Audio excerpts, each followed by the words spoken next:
नमस्कार साथियों, आज की इस क्लास में हम ईवीएस को समझेंगे पूरा। जो बच्चे सीटेट का एग्जाम देने वाले हैं उनके लिए ये ईवीएस की क्लास बहुत ही महत्वपूर्ण क्लास होने वाली है। आज की क्लास में हम ईवीएस को विस्तार से समझेंगे। पूरा ईवीएस इस क्लास के माध्यम से खत्म होने वाला है। ईवीएस में कोई दिक्कत होने वाली नहीं होगी, ठीक है ना। तो चलिए इस क्लास को हम शुरू कर लेते हैं। देखिए, सबसे पहले बात करते हैं पर्यावरण अध्ययन, ठीक है, जिसको हम ईवीएस कहते हैं और सीटेट एग्जाम के लिए बहुत ही महत्वपूर्ण सब्जेक्ट होता है। अब यहां पर देखिए पर्यावरण अध्ययन, ठीक है ना, एनवायरमेंटल स्टडी इसको बोलते हैं। और देखिए ईवीएस इसको बोलते हैं प्राथमिक शिक्षा का एक महत्वपूर्ण विषय होता है। ये क्या होता है, ईवीएस जो है वो प्राथमिक शिक्षा का एक महत्वपूर्ण विषय होता है। इसका उद्देश्य होता है बच्चों में पर्यावरण के प्रति जागरूकता उत्पन्न करना और उन्हें अपने प्राकृतिक तथा सामाजिक परिवेश को समझने में सहायता प्रदान करना, ठीक है ना। ये जो छोटे छोटे बच्चे होते हैं उनके लिए सामाजिक और परिवेश को समझने में बहुत ज्यादा सहायता करता है ईवीएस। और यहाँ पर सीटेट में ईवीएस विषय मुख्यतः 1 से 5 तक के विद्यार्थियों को पढ़ाने वाले शिक्षकों के लिए बहुत ही आवश्यक विषय होता है, ठीक है ना।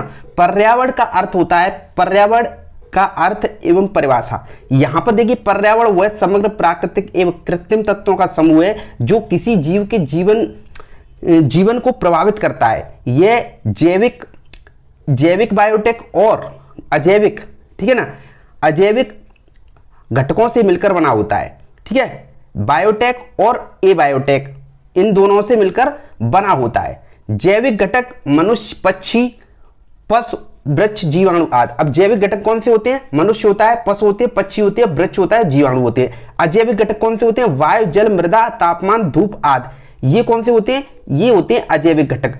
अब यहां पर पर्यावरण की परिभाषा देखते हैं।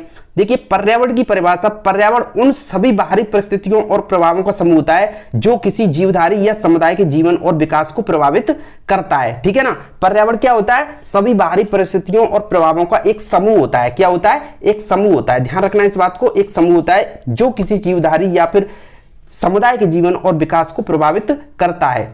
अब आगे देखते हैं पर्यावरण अध्ययन का महत्व। प्राकृतिक संसाधनों का संरक्षण। ईवीएस जो होता है वो बच्चों को यह सिखाता है कि जल, वायु, मिट्टी और वनस्पति आदि संसाधनों का उचित उपयोग और संरक्षण कैसे किया जाए। यहां पर देखिए सतत विकास। सतत विकास यह विद्यार्थियों को स्थायी विकास की अवधारणा को समझने में मदद करता है जिससे वे पर्यावरण को संरक्षित रखते हुए विकास को कर सकें, ठीक है ना। आगे देखते हैं। आगे देखिए पर्यावरणीय समस्याओं के प्रति जागरूकता। ईवीएस बच्चों को जल प्रदूषण, वायु प्रदूषण, भूमि संरक्षण आदि समस्याओं के बारे में जागरूक करता है, ठीक है ना। ईवीएस क्या करता है? ईवीएस करता है जल प्रदूषण, वायु प्रदूषण और भूमि संरक्षण आदि को समस्याओं के बारे में जागरूक करता है। देखिए आगे देखते हैं व्यक्तिगत और सामाजिक उत्तरदायित्व। तो यह बच्चों में क्या करता है? व्यक्तिगत और सामाजिक उत्तरदायित्व ये बच्चों में नैतिक विकास, सामाजिक विकास, मूल्यों का विकास करता है, ठीक है ना। सामाजिक और नैतिक के मूल्यों का विकास करता है जिससे वे अपने कर्तव्यों के प्रति सजग बने रहते हैं, ठीक है ना। आगे देखते हैं। आगे देखिए व्यवहारिक ज्ञान क्या होता है। ईवीएस के केवल सैद्धांतिक ज्ञान नहीं देता। ईवीएस जो होता है वो सैद्धांतिक ज्ञान नहीं देता है हमको, बल्कि वो व्यवहारिक ज्ञान भी देता है और दैनिक जीवन से जुड़े अनुभवों को भी हमें सिखाता है, ठीक है ना। अब देखिए पर्यावरण के घटक क्या होते हैं। पर्यावरण को 3 प्रमुख घटकों में विभाजित किया जाता है। अब 3 प्रमुख घटक कौन से होते हैं उन्हें भी देख लेते हैं। भौतिक पर्यावरण होता है, फिजिकल एनवायरनमेंट, इसमें वायुमंडल, जलमंडल और स्थलमंडल, ये 3 होते हैं, ठीक है ना। भौतिक पर्यावरण क्या होता है? फिजिकल एनवायरनमेंट, इसमें क्या होता है? वायुमंडल होता है, जलमंडल होता है और स्थलमंडल होता है। आगे देखते हैं जैविक पर्यावरण क्या होता है। ये होता है बायोलॉजिकल एनवायरनमेंट, इसमें सभी जीव जंतु और पेड़ पौधे शामिल होते हैं, ठीक है ना, जैविक पर्यावरण में। आगे देखते हैं और ये होता है सामाजिक पर्यावरण, सोशल एनवायरनमेंट। ये क्या है? इसमें देखिए मनुष्य, उसकी संस्कृति और परंपराएं और सामाजिक संरचना का शामिल होता है। संरचना मतलब शामिल होती है इसमें। किसमें? सोशल एनवायरनमेंट में। मनुष्य, उसकी संस्कृति, मनुष्य होता है और उसकी संस्कृति होती है, उसकी परंपराएं होती हैं और उस सामाजिक संरचना होती है। ये क्या होता है? सामाजिक पर्यावरण होता है, ठीक है ना, सोशल एनवायरनमेंट। समझ गए? अब आगे देखते हैं। आगे देखिए पर्यावरण समस्याएं और उनके समाधान। यहां पर वायु प्रदूषण देखिए, वायु प्रदूषण को समझते हैं। कारण क्या होते हैं वायु प्रदूषण के? देखिए वाहन उत्सर्जन ये वायु प्रदूषण का मुख्य कारण है। औद्योगिक धुआं ये वायु प्रदूषण का मुख्य कारण है। पराली जलाना, ये भी वायु प्रदूषण का मुख्य कारण है। अब समाधान क्या है, देखिए सार्वजनिक परिवहन का उपयोग करना, ये हमारे इस प्रदूषण को का समाधान है। सार्वजनिक परिवहन का उपयोग करना, वृक्षारोपण करना, औद्योगिक अपशिष्ट नियंत्रण, इसको मतलब नियंत्रण करना, औद्योगिक को, ठीक है ना, इंडस्ट्रियल एरिया को नियंत्रण करना, उस कम करना, अपशिष्ट पदार्थों पर नियंत्रण लगाना, ये सभी क्या है, ये इसके समाधान है। किसके, वायु प्रदूषण के, ठीक है ना। अब देखिए दूसरा क्या है, दूसरा है हमारा जल प्रदूषण। इसके कारण क्या होते हैं, उद्योगों का अपशिष्ट, ठीक है ना, उद्योगों से जो अपशिष्ट पदार्थ बाहर निकलते हैं, जल प्रदूषण होता है उससे। घरेलू कचरा हम फेंक देते हैं, उससे भी जल प्रदूषण होता है, पानी में जाता है, ठीक है ना, नालियों में जाता है। प्लास्टिक का अंधाधुंध उपयोग, इसका जो मेन कारण है ना जल प्रदूषण का, इसमें प्लास्टिक का अंधाधुंध उपयोग ये भी शामिल है। अब इसके समाधान देख लेते हैं। देखिए समाधान में क्या है, समाधान अपशिष्ट जल शोधन, ठीक है ना, अपशिष्ट जल शोधन, जल संरक्षण, जल स्रोतों की सफाई, ये 3 समाधान है। इससे हम क्या कर सकते हैं, जल प्रदूषण को कम कर सकते हैं। तीसरा देखिए भूमि प्रदूषण क्या होता है, कारण प्लास्टिक कचरा होता है। इसका जो भूमि प्रदूषण का मुख्य कारण प्लास्टिक कचरा, रासायनिक उर्वरकों का उपयोग, ठीक है ना, खेतों में हम रासायनिक उर्वरकों मतलब जो खाद का उपयोग करते हैं, ठीक है, डाई यूरिया, तो उसका उपयोग हम करते हैं, उसका कारण है भूमि प्रदूषण, इसका अधिक उपयोग करना, ठीक है। अब इसका समाधान देख लेते हैं। समाधान देखिए जैविक खेती को बढ़ावा देना, हम जैविक खेती को बढ़ावा देंगे तो इससे हमारा भूमि प्रदूषण कम होगा। कचरा प्रबंधन करना, ठीक है ना, पुनः चक्र समझते हो, कचरे को पुनः चक्र करके उसका रिसाइकलिंग करना, ठीक है, ये हमारा इसका समाधान है। ध्वनि प्रदूषण देखते हैं।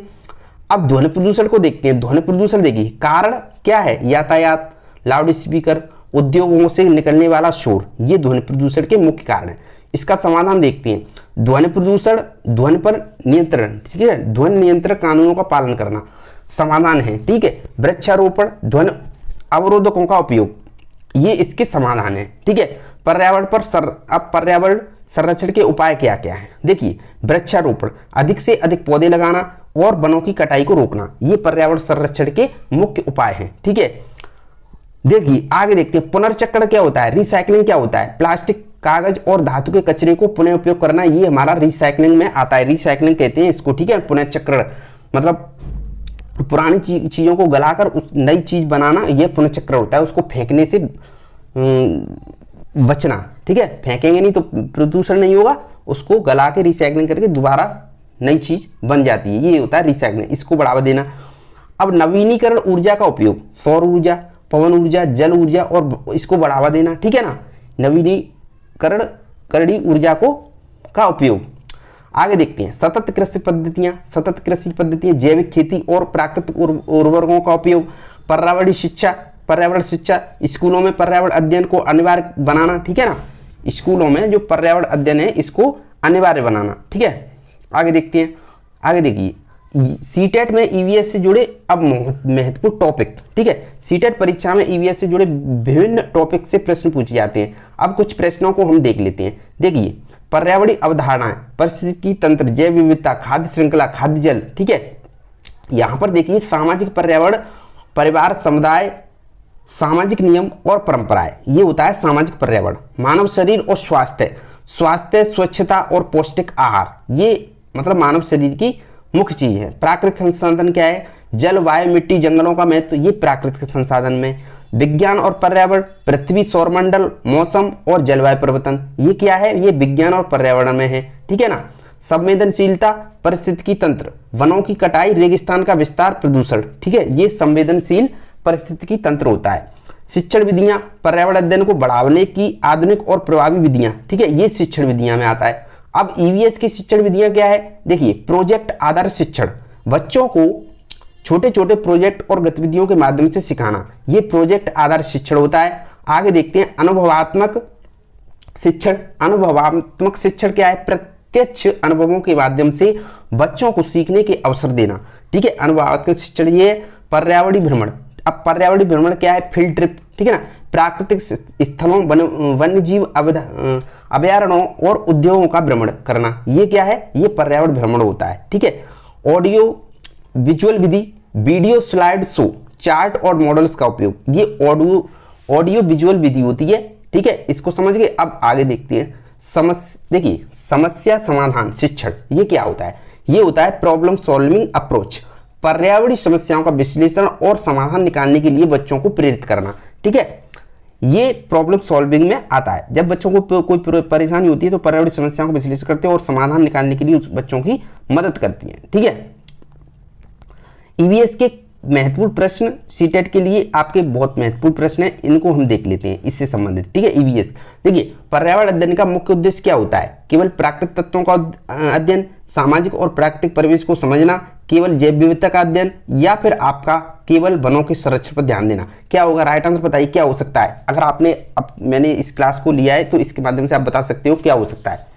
देखिए केवल गलत हो जाएगा, सामाजिक प्राकृतिक परिवेश को समझना, केवल ये भी गलत होगा, केवल जैव विविधता नहीं, केवल वनों की संरक्षण। यहाँ पर राइट आंसर बी आंसर सही हो जाएगा, क्योंकि सामाजिक और प्राकृतिक परिवेश को समझना। ठीक है ना, तो बी आंसर हमारा सही हो जाएगा। अगला क्वेश्चन देखते हैं। अगला देखिए, अगला है वायु प्रदूषण को कम करने का सबसे प्रभावी तरीका क्या है। वृक्षारोपण, अधिक कारखाने खोलना, प्लास्टिक जलाना, जल अपशिष्ट बढ़ाना। देखिए वायु प्रदूषण को कम करने का सबसे प्रभावी जो तरीका होता है वो क्या होता है, वृक्षारोपण। देखिए वायु प्रदूषण को कम करने के लिए हम वृक्षारोपण कर सकते हैं। अधिक कारखाने खोलना गलत हो जाएगा, प्लास्टिक जलाना गलत हो जाएगा, जल अपशिष्ट कराना गलत हो जाएगा। तो वृक्षारोपण इसका मेन ही कारण होता है, अभी पढ़ा था। ठीक है, तो ये दो क्वेश्चन थे आपके इससे संबंधित। ठीक है, तो ये थे ईवीएस की क्लास, बहुत ही महत्वपूर्ण क्लास। इसमें आपको पूरा ईवीएस मैंने कवर करा दिया है और जो बच गया है वो आगे क्लास में मैं कराऊंगा। ठीक है ना, तो जो बच्चे नए हैं वो चैनल को सब्सक्राइब कर लेना, क्योंकि यहाँ पर मैं आपको सीटेट से संबंधित बहुत ही महत्वपूर्ण क्लास लेकर आता हूँ इस टाइम पर। ठीक है ना, तो जो बच्चे नए हैं वो चैनल को सब्सक्राइब कर लेना। मिलते हैं अगले वीडियो में, तब तक के लिए जय हिंद।